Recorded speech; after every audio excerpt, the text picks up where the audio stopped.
Yes, സോളിഡ്സിലെ most important ആയിട്ടുള്ള ഒരു question ആണ് ഇത്. ഒരു സ്ക്വയർ പിരമിഡ് തന്നിട്ടുണ്ട്. ഈ സ്ക്വയർ പിരമിഡിലെ ഈ ഒരു ട്രയാങ്കിൾ പോലെ ഒരു ഷേപ്പ് ഇല്ലേ? എപ്പോഴും ട്രയാങ്കിൾ പോലെ ഒരു ഷേപ്പ് തന്നാൽ അതിന്റെ പേരാണ് ലാറ്ററൽ ഫേസ് എന്ന് പറയാ. എന്താ പറയാ? Lateral face. ഈ ലാറ്ററൽ ഫേസിൽ ഈ താഴെയുള്ള ഒരു സാധനല്ലേ, താഴെ, അതിനെ പറയുന്ന പേരാണ് ബേസ് എഡ്ജ്. എ എന്ന ഡിനോട്ട് ചെയ്യുക. താഴെ ഉള്ളതിനെ പറയുന്ന പേരാണ് ബേസ് എഡ്ജ്. ക്ലിയർ ആണോ? ഇവിടെ ഈ സൈഡിലുള്ള ഇതിനെ പറയുന്ന പേരാണ് ലാറ്ററൽ എഡ്ജ്. ഇ എന്നാണ് ഡിനോട്ട് ചെയ്യുക. എന്താ പറയാ? Lateral edge. ഇവിടുന്ന് ഇവിടെ ചെരിഞ്ഞിട്ട് ഇതുപോലെ ഹൈറ്റ് ഉണ്ട്. ആ ഹൈറ്റിനെ പറയുന്ന പേരാണ് സ്ലാന്റ് ഹൈറ്റ്. ഇതിനെ പറയുന്ന പേരാണ് എന്ത്? Slant height. ഇത് ടോട്ടൽ 30 ആണെങ്കിൽ ഇവിടെ എത്രയായിരിക്കും? 25 ആയിരിക്കും. അല്ലേ? മനസ്സിലായോ? ഇത് ടോട്ടൽ 30 ആണെങ്കിൽ ഇവിടെ ഇത് ടോട്ടൽ 30 ആണെങ്കിൽ ഇവിടെ എത്രയായിരിക്കും? 15. ക്ലിയർ അല്ലേ? ഇനി ഈ എല്ലാണ് ഇവിടെ കാണേണ്ടത്. എല്ല് കാണാൻ എന്ത് അപ്ലൈ ചെയ്താൽ മതി?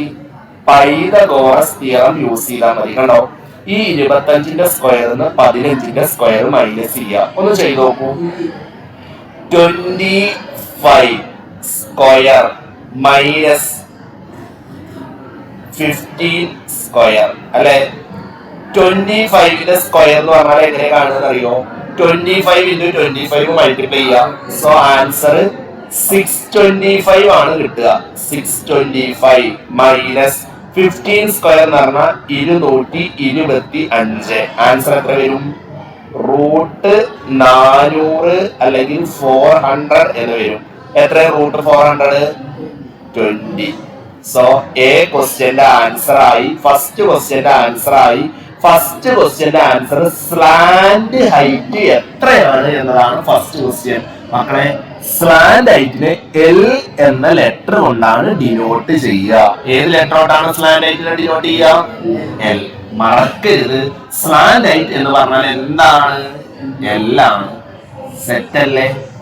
ഇനി ബി ക്വസ്റ്റ്യൻ, ഹൈറ്റ് കാണാനാണ് ബി ക്വസ്റ്റ്യൻ. ഞാൻ നിങ്ങളോട് പറഞ്ഞിരുന്നു, ഹൈറ്റ് ഒരു ക്വസ്റ്റ്യനിൽ തന്നോ, ഹാൽ അപ്ലൈ ചെയ്യേണ്ടത് ഇങ്ങനെയാണ്. ഹാലിന് എഴുതേണ്ടത് ഇങ്ങനെയാണ് ഹാലിന് എഴുതുക. എച്ച് എ എൽ എന്ന് എഴുതുക. ഒരു ക്വസ്റ്റ്യനിൽ ഹൈറ്റ് ഉണ്ടോ, ഉയരണ്ടോ, അത് ഹാലാണ്. ക്ലിയർ അല്ലേ? സോ എഴുതുക എച്ചിലോട്ട് എച്ച് സ്ക്വയർ എഴുതുക. ഏതില്ല എല്ലാ സ്ഥലത്തും എന്ത് എഴുതണം? a/2 = l square. ഇങ്ങനെയാണ് ഇക്വേഷൻ എഴുതേണ്ടത്. ഇതിൽ കാണേണ്ടത് ഹൈറ്റ് ആണ്. അത് അതുപോലെ എഴുതുന്നു. ഹൈറ്റ് അതുപോലെ എഴുതുന്നു. ക്ലിയർ അല്ലേ? = l സ്ക്വയർ. ഈ പ്ലസ് a/2 ഇങ്ങോട്ട് വരുമ്പോ എന്താവും? -a/2 square. ഇവിടെ സ്ക്വയർ ആയിരുന്നു, എച്ച് സ്ക്വയർ ആയിരുന്നു. പക്ഷെ ഇവിടെ എന്ത് ചെയ്ത്? എച്ച് മാത്രം ആയതുകൊണ്ട് ഇവിടെ എന്തിട്ട് കൊടുക്കണം? റൂട്ട് ഇട്ട് കൊടുക്കണം. ക്ലിയർ അല്ലേ? സോ എൽ സ്ക്വയർ എന്ന പ്ലേസിൽ എന്താ എഴുതുക? എൽ എത്രയാണ്? 20. So 20 square. ക്ലിയർ അല്ലേ? എ എന്ന് പറഞ്ഞാൽ 30 ആണ് ടോട്ടല്. a/2 പറഞ്ഞാൽ എന്താണ്? 15 സ്ക്വയർ. സോ 20 സ്ക്വയറിന് 15 സ്ക്വയർ മൈനസ് ചെയ്താൽ ആൻസർ കിട്ടും. എത്ര കിട്ടുക? 20 സ്ക്വയർ എത്രയാണ്? 400 അല്ലെ? 20 സ്ക്വയർ എങ്ങനെ കാണുന്നത് അറിയോ? 20 into 20 മൾട്ടിപ്ലൈ ചെയ്താൽ മതി. മനസ്സിലായോ? then 15 സ്ക്വയർ എങ്ങനെ കാണുക?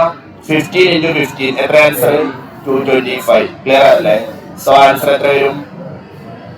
175 എന്ന് വരും. ഇനി ഇതിലൊരു ക്വസ്റ്റ്യൻ കൂടി ഉണ്ട്. വോളിയം കാണാൻ. എന്താണ് വോളിയം കാണാനുള്ള ഇക്വേഷൻ? വോളിയം കാണാനുള്ള ഇക്വേഷൻ എന്താണ്? 1/3 into a square into h. എല്ലാത്തിന്റെ വോളിയം തന്നെയല്ല. ഇത് സ്ക്വയർ പിരമിഡിന്റെ മാത്രം വോളിയാണ്. കോണിന്റെ വോളിയം വേറെയാണ്, സ്ഫിയറിന്റെ വോളിയം വേറെയാണ്, ഹെമിസ്ഫിയറിന്റെ വോളിയം വേറെയാണ്. അത് വേറെ പഠിക്കണം. മനസ്സിലായോ? ഇത് എന്തിന്റെ മാത്രമാണ്? സ്ക്വയർ പിരമിഡിന്റെ മാത്രമാണ്. സോ 1/3 അതുപോലെ എഴുതുന്നു. എ സ്ക്വയർ നിലോടത്ത് എന്താ എഴുതുക? 30 സ്ക്വയർ 2 പ്രാവശ്യം 30 എഴുതുക. എച്ച് നിലോടത്ത് ആ എച്ച് അതുപോലെ എഴുതുക. ക്ലിയർ അല്ലേ? 30 കട്ട് ചെയ്ത് എത്ര വരിക? 10. 10 × 30 എത്ര വരിക? 10 × 30 എത്ര വരിക? 10 × 30 300 അല്ലെ? 300 അല്ലെ? 300 റൂട്ട് 175. സിമ്പിൾ ആയിട്ട് ചെയ്യാൻ പറ്റുന്ന ക്വസ്റ്റ്യൻ ആണ്.